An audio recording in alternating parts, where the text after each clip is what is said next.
In today's video, we're going to explore 5 common mistakes that Singaporeans make with their money decisions that will ultimately impact their financial future. Because of these 5 common mistakes, Singaporeans are actually holding back their true potential to prosper here in Singapore. Just a word of caution here, I'm going to be really direct and honest today because I really want to help drill down the common money mistakes that my fellow Singaporeans are making such that you can make better and smarter financial decisions for the future. For those of you new to this channel, I'm John, one half of the Corporate Breakout Couple. I'm Singaporean, my wife Fran is from Penang, Malaysia, and we are a financially free couple since 2020 at the age of 40. On this channel, we cover a lot about money topics because guess what? Schools don't teach us about money, do they? So that's the reason why Fran and I are strong advocates of financial literacy, as we believe it's an individual's responsibility to up your level day after day. So come join and subscribe to our channel for more content like this, and do hit the like button for this video. Let's continue. The first common money mistake that Singaporeans make is being too conservative with financial planning. In Singapore, we have this culture called the kia si culture, which translates to afraid to die. And Singaporeans take it to the next level, especially when you apply it to the field of investing or building other streams of income where the risk-taking and the risk appetite is virtually zero.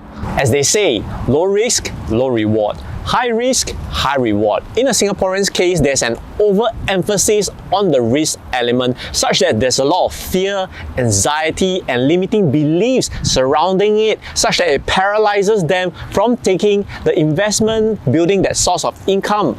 And on the other side, they fail to understand what the reward can be, which can be tremendously more. So there's a skewed thinking in terms of the risk versus the reward. One of the key reasons why Singaporeans have such a low risk appetite is because of what the Singapore society has built us up over the years. We were told to study hard, get our diploma, get our degree, and then get our job, to then work hard for the next 40-45 years, build a family to finally retire at the age of 65. So pretty much a lot of Singaporeans are in autopilot mode. You need to understand something. We human beings, we are not built to just follow orders and comply all our lives. So in Singaporeans' case, when you go into that autopilot mode, actually you box yourself up into a certain routine, certain way of doing things, such that you stop your creative thinking, you stop thinking out of the box, and actually severely limit your true potential. So don't fall into the trap of thinking that your job is enough, that single source of income can take you through your entire life, because that will really limit your creative thinking. That will stop you from thinking about learning about investing or building other sorts of income, and that will definitely impact your financial future. The second common mistake is a skewed thinking and planning process. In my observation, I feel that Singaporeans overplan a lot of micro things and underplan a lot of macro things that are very important for their future. You know what Singaporeans are really good at overplanning? Travel itinerary, events, and taking leave and planning for their long weekends, even up to the next year and the following year. And yes, that's what Singaporeans are really good at, and they do a great job, right? Booking tickets for flights and hotels way in advance, even 1 year in advance. So it's not true that Singaporeans actually don't have the analytical and the planning skill set, but they are not applying and under-planning things that really impacts their future, like learning how to invest, learning all the different terms, planning out and committing time to go and learn about investing, and that's what many of them fail to do. So that's what I mean by a skewed thinking and planning process, because they are over planning a lot of micro things, but the macro things like understanding world events, the financial markets, the real estate market, they are not taking any single effort at all because of this skewed thinking process, and therefore they don't take any risk. The third common money mistake is overspending, especially overseas.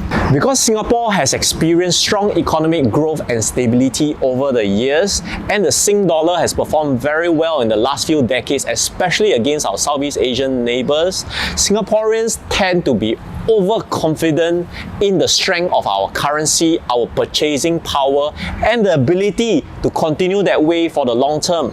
This overconfidence and fixed belief about Singapore's currency strength as well as purchasing power has led to many Singaporeans overspending overseas and overplanning too many travel trips, such that when they spend money, they actually don't save enough for the future. Just a word of caution to my fellow Singaporeans, don't forget Singapore is a tiny nation, a little red dot on the map where we're surrounded by the world of geopolitics, of global events that can severely change the environment in just a few years. So it's important actually to keep up with the financial markets, what's happening in the world today, so that we can stay nimble and move fast instead of overconfidence and overspending in ways that you shouldn't be.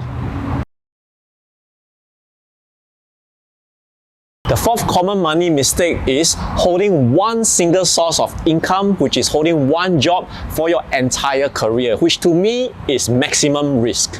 Just observe what has happened in the last 4 years, what the pandemic has triggered and changed the game completely, from the layoffs to the global inflation to evolving AI that has come in to actually change the game for people's job as well. If you think that there's job stability by holding one source of income, think again, because it's no longer like our parents' and grandparents' time.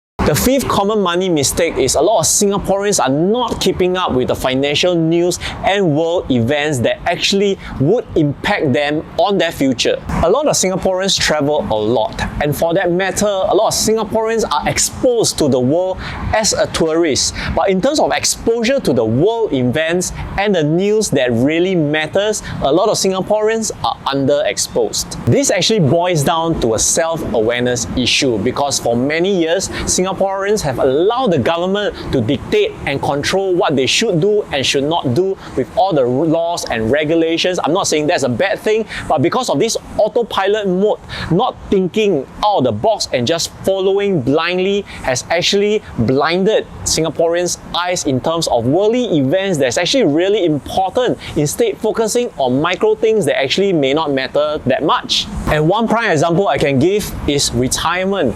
Why do we only need to consider retirement at the age of 65 and above? And just because the CPF payout, which is locked in at 55 but payout at 65, is the mandated timeline, is that how you plan everything around?